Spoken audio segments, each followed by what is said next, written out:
2025-26 অর্থবছরের প্রথম 6 মাসে বাংলাদেশের রপ্তানি আয় নেতিবাচক প্রবৃদ্ধির মুখে পড়েছে, যা অর্থনীতির জন্য একটি সতর্ক সংকেত হিসেবে দেখা হচ্ছে।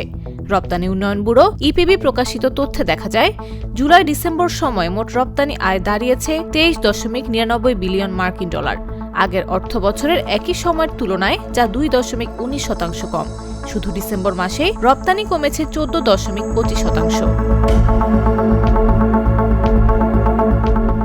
রপ্তানির প্রধান চালিকা শক্তি তৈরি পোশাক আরএমজি খাত চাপের মুখে।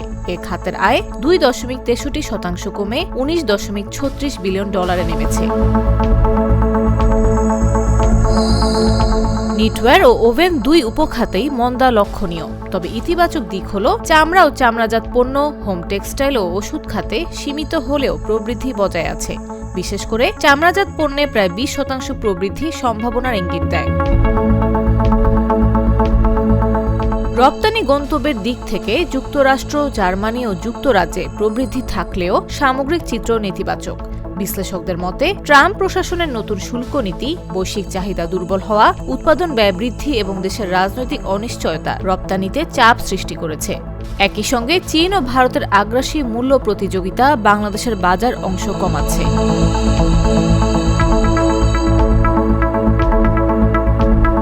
বিশেষজ্ঞরা বলছেন, এলডিসি উত্তর বাস্তবতায় নীতি সহায়তা ও প্রণোদনা পুনর্বিবেচনা জরুরি। দ্রুত কার্যকর নীতি, বাজার বৈচিত্র্য এবং প্রতিযোগিতামূলক সক্ষমতা বাড়াতে না পারলে চলতি অর্থবছর নেতিবাচক প্রবৃদ্ধিতেই শেষ হওয়ার আশঙ্কা রয়েছে। নিউজ ডেস্ক, জাগো নিউজ।